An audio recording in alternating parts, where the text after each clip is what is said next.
Varicose veins కి సరైన చికిత్స కోసం సంప్రదించండి ఎవిస్ హాస్పిటల్.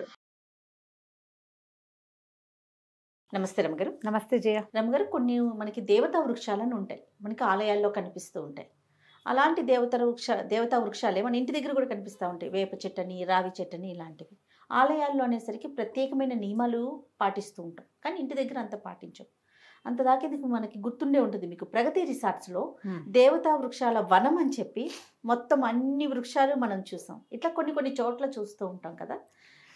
వీటికి పూజా విధానం ఇంట్లో ఉన్నా కూడా మనం ఏమైనా పాటించాల్సిన అవసరం ఉంటుందంటారా? అవన్నీ ఎలా ఉంటాయంటే జయ, ఇప్పుడు పూజలు జరిగే చోట, ప్రతిష్ట ఉన్న చోట ప్రత్యేకంగా వేసి మరీ అర్చించే విధానం కొన్ని చోట్ల కనపడుతుంది.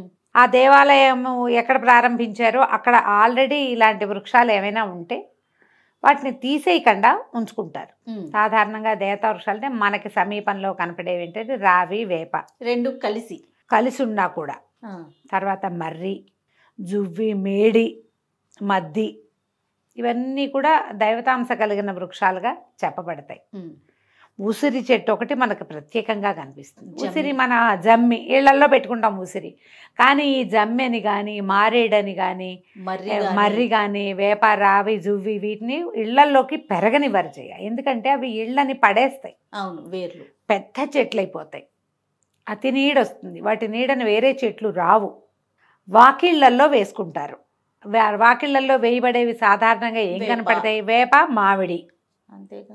అంతే తప్పిస్తే ఈ మర్రి చెట్టు వాకిట ఉంటే సరే నేను ఏం ఒప్పుకోరమ్మా. మర్రి చెట్టుకి విస్తరించే గుణం ఉంది కదా, వేప కూడా విస్తరించే గుణమే ఉంటుంది. పర్వాలేదు, ఏదో ఒక చెట్టుగా ఆ మాత్రంగానే ఉంటుంది, వేపగాలి మంచిదని. ఇప్పుడు రావి అనుకో, రావి చెట్టు అసలు ఎంత గోడనైనా పగలు తీసేస్తుంది దాని వేరు. ఇలాగే జరుగుతుంది. కానీ అవి దైవ వృక్షాలు అన్నది నిర్వివాదాంశం జరిగేదే, అది కాదని మనం అనడానికి వీల్లేదు. ఇళ్లలో వాటిని ఉంచుకుని పెంచుకుని వాటిని దేవాలయాల్లో పాటించే విధి విధానాలే ఇళ్లల్లో కూడా పాటించేది మనం చూడం. అలా జరగదు. వాకిట్లో వేప చెట్టు ఉంటే దానికి చీర కడతామా మనం?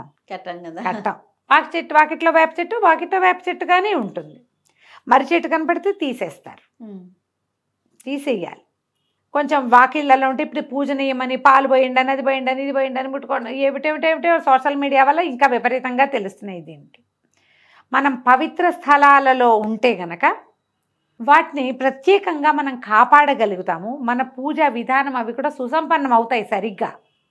ఏదో ఒక సందులో మొలిచేస్తాయి రావి చెట్లు, కాకులు, పక్షులు రావి పళ్ళు తిని వాటి విసర్జకాల వల్ల వస్తాయి.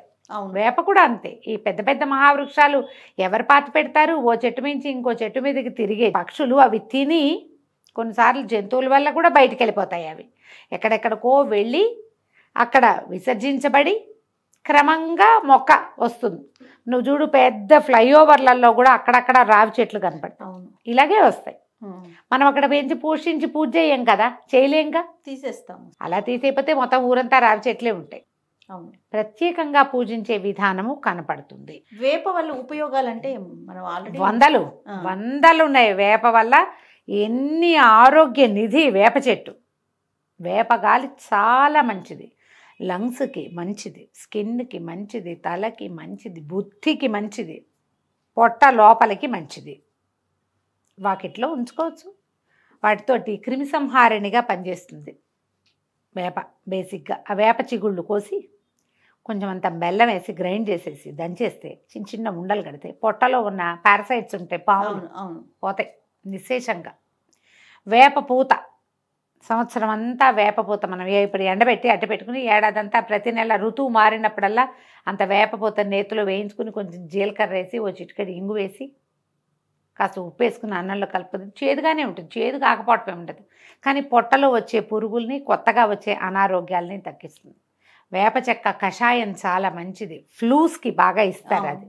వేప గాలి మరీ మంచిది. ఆ వాకిళ్లలో ఆ గాలి ఆడుతూ ఉంటే చాలా రకాల బ్యాక్టీరియాలని, చాలా రకాల వైరస్ని రానివ్వకుండా చేస్తుంది. మనకెందుకు ట్రాపికల్ ఫీవర్స్ వస్తాయి కదా, అట్లమ్మని కదా, పొంగని, అవి వచ్చినప్పుడు వేపే దానికి వైద్యం, ఇంకేం లేదు.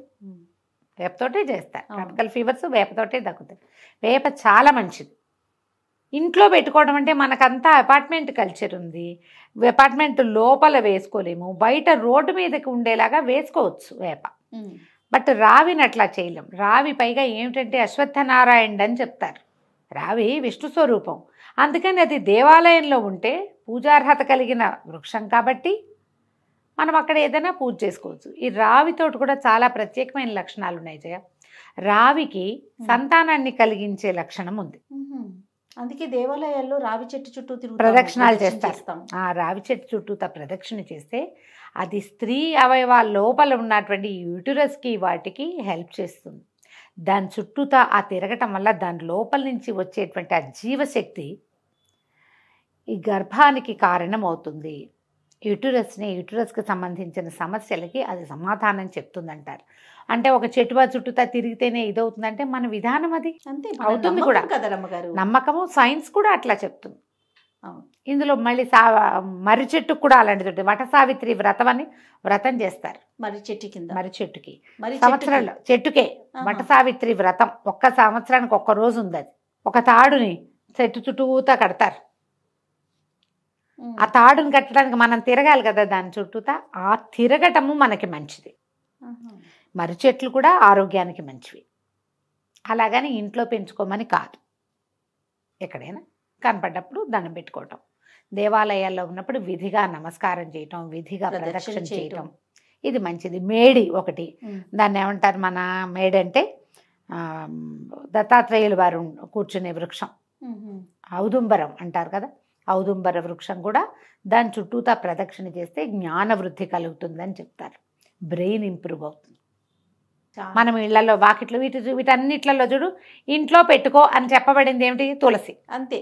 తులసి గాలి మంచిది, తులసికి ప్రదక్షిణ చేసుకోవచ్చు, తులసి తీర్థం పుచ్చుకోవచ్చు, అవన్నీ ఆరోగ్యానికి మంచివి. వీటిని ఎక్కడైనా పెరిగితే పెరగనివ్వండి, బయట ఖాళీ స్థలాల్లో మంచిదే. ఇంట్లో పెట్టుకోవాల్సిందే, ఇది మంచిది కాబట్టి అలా భావించకూడదు. వీటిల్లో మనం ఇళ్లల్లో పెట్టుకోగలిగింది ఒక్క వేపే, వాకిట్లో. ఇంట్లో కాదు అది, అది కూడా బయటే. బయట, ఇంటి బయట. మామూలుగా చెప్తారు వేయబోతే వేపకొమ్మ, వేసినప్పుడు వేపకొమ్మ, తీయబోతే అసిరెమ్మ అంటారు. వేప చెట్టును తీసేటప్పుడు జేజి అందులో ఉంటుంది అమ్మవారు, తీయకూడదు అంటారు.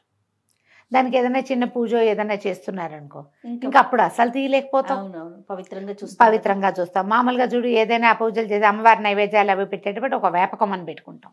ఆమెకి ప్రతిగా ఈ మన గ్రామశక్తులు ఉంటాయి కదా, ఆ గ్రామదేవతలు, వారిని వేపకొమ్మలో చూసుకుంటాం. అవును, మంచి మాటే, కానీ ఇదే ఆలోచనగా చేయక్కర్లేదు. రైట్. ఎక్కడైనా దేవాలయానికి వెళ్ళినప్పుడు అక్కడ ఒక రావి చెట్టు ఉంటే మీకు సంతానం ఉన్నా లేకపోయినా ప్రదక్షిణ, రావి చెట్టుకి ప్రదక్షిణ చేయండి. ముట్టుకోకూడదు రావి చెట్టు. చెట్లు పట్టేసుకొని తల ఆనించకూడదు, చేస్తూ ఉంటాం. ముట్టుకోకూడదు రావి చెట్టుని, చుట్టూతా ప్రదక్షిణ చెయ్యాలి. ఆ తాడు కట్టేటప్పుడు కూడా అట్లాగే ఒక్కచోటే ముడేస్తారు, ఒక్కసారే ముట్టుకోవటం, తర్వాత దాని చుట్టూతా తిరుగుతారు. మీరు ఒట్టిగా ప్రదక్షిణ చేయండి, ఆరోగ్యానికి మంచిది. ఇలా ఆలోచించాలి. ఈ చెట్లకి ఎందుకు అని అనుకోవద్దు, చెట్లు ఉపయోగపడతాయి మనకి, ఇలా భావించి చేయాలంతే. తప్పకుండా. నమస్తే. నమస్తే.